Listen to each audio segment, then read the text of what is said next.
So yun, what's up mga master? Alhamdulillah at nakuha na natin ang ating full New Zealand driver's license. And alhamdulillah dahil na one take natin yung practical exam. So ayun, sa video na ito ay mag-share ako ng mga tips, magbibigay ako ng konting tips para sa mga master natin dyan na gustong mag-undergo ng practical para makakuha ng full driver's license dito sa New Zealand. So yun, bago tayo magsimula, sana all TV nga pala, ngayon lang ulit tayo nakapag-vlog ang vlogger-vloggeran dito sa New Zealand. So ayun, bago tayo magsimula mga master, nung nakabili ako ng sasakyan dito sa New Zealand, kinonvert ko lang yung aking Philippine driver's license into restricted New Zealand driver's license. So ngayon nga nag-a-apply ako bilang isang Uber driver, kailangan ng full driver's license, kaya nga obligado talaga na mag full driver's license tayo. So at sabi ko nga kanina, alhamdulillah na one take natin, kaya nga magbibigay din ako at mag-share ako sa inyo ng mga tips para maipasa nyo rin ang inyong practical. So unang-una, dito kayo mag-book sa sa BTNZ Pacific Rise Mount Wellington. So napakababait ng mga staff diyan mga master, as long as sinusunod mo kung ano yung traffic rules and regulation ng kalsada dito sa New Zealand, ng kanilang traffic laws. So walang magiging problema. Kaya ano ba pwedeng sige, simulan na natin. Wag na tayong magpatagal-tagal, magpatumpik-tumpik pa. So number one sa lahat, dapat meron ka palaging faith. Ano man yung relihiyon mo, dapat samahan mo palagi ng dasal. Ano mang bagay na gagawin mo, napakahalaga nun master. At pangalawa is self-confidence. Yun ang isa sa pinaka-importante sa lahat. Dapat meron kang kumpiyansa sa sarili na magagawa mo. At pangatlo, wag kang kakabahan. Yung kaba, given na yan, natural na yan, na lahat tayo nakakaramdam ng kaba, lalo sa mga ganitong mga pagkakataon. Pero isipin nyo yung goal nyo. Isipin nyo kung bakit kailangan nyong makakuha ng ng full driver's license. Isipin nyo kung bakit kailangan nyo, it's either work or kung ano paman. So yun ang mga dahilan para matanggal yung kaba ninyo pansamantala. Ako nga, aminin ko, kinabahan talaga ako nun eh. Yung ultimo yung pa ako nanginginig sa pagtapak sa silinyador. So Tagalog version ito mga master, kasi mahina tayo sa English, alam nyo naman yon. So ayun, unang-una ang gagawin nyo dyan, diba, dumating na yung assessor nyo, tinawag na kayo, tapos pupunta na kayo sa sasakyan. Ngayon, kapag nandun na kayo sa sasakyan, papastart sa'yo yung sasakyan mo, at titingnan niya yung brake light mo kung gumagana, yung signal light mo, both left and right, and at the same time check din niya kung rehistrado ba yung sasakyan mo at naka-woof ba yung sasakyan mo. Ngayon kapag may isa lang na pumalya dyan, wala na, balik, sayang yung binayad mo dyan. So sa practical exam mga master, sa pagkakaalam ko, dalawang mali, 2 strikes, wala na. Kapag naka 2 strikes ka na, magsasabi na yung mo niyan, yung assessor mo na bumalik na tayo. So ibig sabihin nun, tapos na yung laban. So sana wag dumating agad sa punto na maka 2 strikes kayo. So sa una pa lang, dapat aware na kayo sa mga gagawin nyo. Then ngayon, kapag okay naman yung brake light nyo, yung signal light nyo, so okay naman yon. Bali, wait lang, i-off ko lang yung over natin. So kapag okay yung brake light nyo, yung signal lights nyo, papasok na ngayon dito yung assessor nyo. So may tatlong may tatlong daladalang palaging gadgets yan. May paraphernalias yan palaging dala, tatlo. So unang-una, meron yan sariling rear mirror. So kinakabit niya rin yan dyan sa windshield ng sasakyan. Pangalawa, meron yang ball mirror, maliit lang. And pangatlo, meron yang speed reader. So make sure nyo lamang na na hindi kayo lalagpas sa mga speeds kung saan man kayo dadaan. Pero kapag dito nga kayo sa Pacific Rise sa Mount Wellington, so lahat ng dinaanan namin 50 km/h lang yon. So hindi kami nag motorway, hindi kami nag main highway. So din siya, main highway din, pero highway lang din siya, pero hindi siya main talaga na usually 60 to 80, di ba? Then excuse me. Kapag kapag nag-start na, syempre konting lang, kung kayo ay Katoliko, sign of the cross. So sa mga kapatid sa Muslim, bismillah. So lang kayo, konting dasal lang kayo bago magsimula. Ay naiintindihan naman nila yan. Then 'di ba, naka-park kayo, lalabas na kayo, sasabihin na ng assessor nyo na when you're ready, go. Di unang-una nyo syempre nakapark nga kayo, di ba? Ilalabas nyo yung sasakyan nyo. Kapag kayo ay mag-aatras mga master, ugaliin yung lingunin. Lingunin ang inyong likod. Huwag kayong magkumpiyansa sa rear mirror at both side mirrors nyo. Lingunin nyo talaga yung likod nyo. Kasi kapag hindi kayo lumingon sa likod nyo, number 1, strike 1 na yon.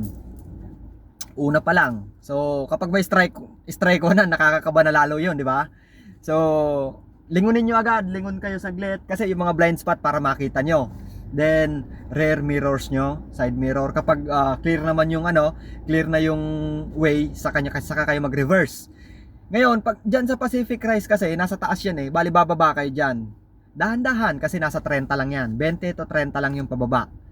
Ngayon, kapag nakalabas na kayo sa highway, sasabihin ng assessor nyo, turn right. Turn left. Ngayon, kapag kayo ay magliliko naman mga master, kahit right or left man, kapag kayo ay liliko, wag kayong didikit masyado sa gutter. Kasi may mga nakikita kasi ako na kapag lumiko, halos dikit na sa gutter. Wag nyong gagawin yun mga master. Kung maaari, 'di ba, dalawa naman 'yan, 'di ba? Dalawang lane naman 'yan. Wag lang kayo lalagpas sa second lane. Isagad nyo dun sa may gilid nung first lane na kung saan nakapwesto yung sasakyan nyo. Wag nyo lang ilagpas, isagad nyo doon, saka kayo kumabig ng pakaliwa. At saka, importante sa lahat, wag nyo kakalimutan, 3 second, mag-indicate na kayo ng inyong mga signal light. Siyempre, kakaliwa kayo, left kayo. Then, isa pa master, kapag kayo ay nasa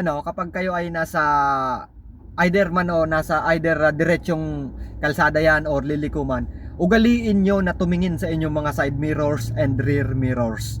Kasi isa yan sa mga binabantayan ng mga assessors. Kung alert ba kayo, kung alerto ba kayo sa pagmamaneho nyo. So wag kayong may mga drivers kasi na ganito lang, tumingin ng rear mirrors nila. Mata lang. Wag ganon. Strike na naman yon mga master.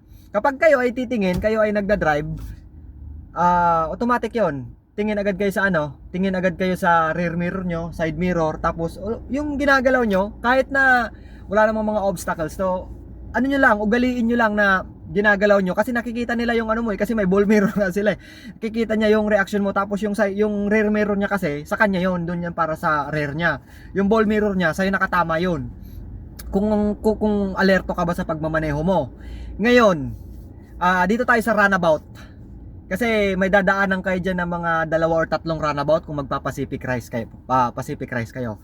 Sa runabout naman, kapag kayo ay, 'di ba, nag-convert kayo, 'di ba, from international license to restricted license. So nag-jury din kayo, 'di ba?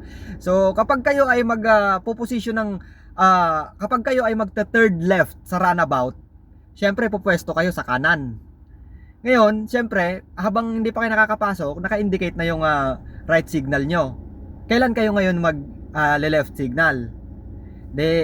First exit, 'di ba, naka-position kayo sa kanan at third exit kayo. Pagpasok nyo ng runabout, yung signal light nyo dapat nasa kanan pa rin yan, tuloy-tuloy nasa kanan. Ngayon, yung pagitan ng second exit at third exit, dun kayo mag-shift ng signal nyo into left para pa-exit nga kayo ng third eh. Huwag kayo mag-signal sa di ba, pagkapasok nyo ng runabout, pagitan ng first exit at second exit, mag-signal left na kayo. Huwag muna, mag-signal kayo sa pagitan ng second exit at third exit. Doon kayo mag-signal left, yung pa-exit na kayo ng third. So napakahalaga nun mga master, may mga nagpe-fail dyan. Kasi yung pagkapasok nila, tama nga naman, nakasignal sila ng right. Tapos, pagkapasok pa lang nila sa pagitan ng first at second exit, nagsisignal na sila ng left, which is hindi dapat pala. So magsisignal kayo second to third exit sa pagitan nun. Doon kayo magsisignal. And one more thing, kung kayo naman ay magle-left, kapag kayo ay magle-left, bali ang gagawin nyo, signal kayo ng left. Ganun lang kasimple yun. Pero make sure na yung linya nyo, pasok kayo palagi sa linya kasi malapad naman yung kalsada, 'di ba? Alam naman natin malapad yung kalsada. Dapat nasa gitna lang kayo, huwag kayo masyado gilid, huwag kayo masyado kakain at lalagpas ng guhit. At sa mga runabout stoplight, kapag kayo ay tumigil mga master, wag, 'di ba may guhit 'yan? Wag kayong lalagpas kahit kapiranggot. Talo kayo diyan. Strike na naman 'yan. Kaya kapag alam niyo nang alanganin, nag-yellow na, stop na kayo at make sure nyo lang na wag lalagpas sa Huwag kayong lalagpas sa guhit. Then kapag nag-go, then isa pa sa pinaka-importante sa lahat, yung pagiging ano nyo, pagiging alert nyo talaga, number one talaga yon, yung lingon-lingon kayo. Tapos kapag kayo ay papasok sa, magme-merge kayo, papasok kayo sa mga, o kaya liliko kayo, dapat palagi kayong nakasignal. So napakahalaga niyan, mga signals na yan, at paglilingon, yan ang mga pinaka-importante nyo. Tsaka yung limit, speed limit, kasi ako nagkaroon ng pagkakataon na tinanong niya ako, anong speed limit mo? Pero nasa 50 kami, nasa 50 km per hour. Then lumagpas lang ako ng konti. Sabi ko, lumagpas po ako ng konti. Sinabi ko na lumagpas ako ng konti.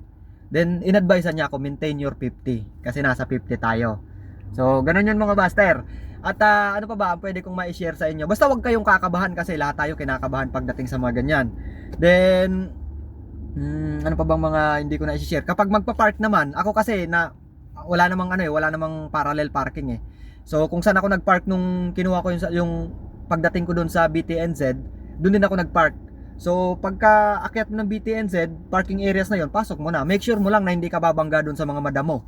Kasi isa yun sa ano. Then kapag okay naman, okay na, sasabihin mismo sa iyo ng assessor mo na congratulations, you passed the test. So ayun, ako talaga sobrang saya ko kasi one take lang yon. Basta lagi nyong lagi nyong tandaan na huwag kayong kakabahan. Kaba nandyan yan, isipin nyo yung goal nyo. So excuse me, alhamdulillah. So basta maintain nyo yung limit nyo, kung ano yung limit na dinadaanan nyo. Yung pagtingin sa side mirrors, dapat palagi kayong palagi nyong ginagalaw ang inyong mga ulo. Then sa pagliko, huwag kayo masyadong dikit sa gutter. Ikain nyo dito sa kabila. Basta wag lang kayong lalagpas sa guhit. Sa mga runabout, stoplight, huwag kayong lalagpas dun sa guhit. Napakahalaga nun. At ano pa ba? So far yun lang naman yung mga ano ko. Tsaka meron pa pala. Kapag kayo ay nagda-drive na, sasabihin sa iyo, tatanungin ka ng assessor mo, ano yung mga hazard na nakikita mo. Kunyari, nakastop kayo tapos papasok kayo sa highway, kakanan kayo kasi madali lang yung left, 'di ba? Kakanan kayo, syempre tatawid kayo ng linya.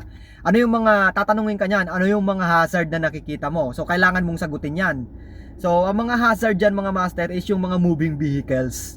So hazard 'yon. Tapos ano yung kailangan mong gawin doon? So ayun, ang sasabihin mo, I will keep an eye on them. There's a car on my left, and then there's a car behind, meron kang sasakyan sa likod, tapos may mga sasakyan na paparating. I-explain mo sa kanya yon, kasi tatanungin kanya kung ano yung mga hazard. Tapos ganun din yan sa mga sa mga pedestrian crossing. Sa mga pedestrian naman, pag napadaan kayo ng pedestrians, bali ang gagawin nyo dyan, dadahan-dahan talaga kayo. Hindi kayo dyan pwedeng magdire-diretso. Kapag may pedestrian, patawirin nyo. Pero kapag walang pedestrian, dahan-dahan pa rin yan. Babagsak pa rin kayo sa dahan-dahan lang. Huwag nyong hatawin. Then minsan tatanungin kayo dyan ng assessor nyo, ano yung hazard dyan, no? So ang hazard dyan, yung mga pedestrians na tatawid. So lang sasabihin nyo, I will keep an eye on them, hanggang sa makatawid sila, ganon. Then basta tatanong sa'yo kung ano yung mga hazard. Then kapag nagsasalita siya, lagi mong sasabihin, noted sir, noted sir, noted ma'am. Kasi may babaeng dyan sa Pacific Rise eh. So parang parang ipapakita nyo na alerto kayo kung ano man yung mga pinapagawa niya, kung ano yung ginagawa nyo, dapat lagi kayong alerto. Kaya sana maipasa nyo rin mga master. At napakaganda ng area dito sa sa Pacific Rise kung kayo ay magbubuk. Napakababait ng mga assessors diyan at approachable, tsaka yung area talagang may papasa nyo yan. So ulitin ko, from restricted license, nagkaroon na tayo ng full New Zealand driver's license. So kailangan natin to dahil tapos na tayo sa kumpanya. At habang meron pa tayong rights na mag-stay dito sa New Zealand, mag-Uber driver tayo. Uber Eats, food delivery driver tayo. So ayun, nagsisimula na nga ako. Kung makikita nyo, lagi akong dala-dala yung thermal bag ko. At naka-on din ang aking Uber app dahil tayo ay nag-Uber. So ayun, sana makatulong ang video na ito mga master, lalo sa mga master natin dyan na magpa-practical. At kung may kailangan, message lang kayo, PM lang kayo dito sa page ko, o kaya dito sa aking YouTube channel, mag-PM lang kayo, mag-comment lang kayo dyan. Kung bago ka pa lang sa channel ko, pwede mo ring i-follow, i-subscribe yung aking channel na Sana All TV. So matagal-tagal din na hindi ako nakapag-upload, medyo naging busy ako kasi nga marami akong inaasikaso ngayon. Pero ngayon simulan ulit natin mag-upload. Sana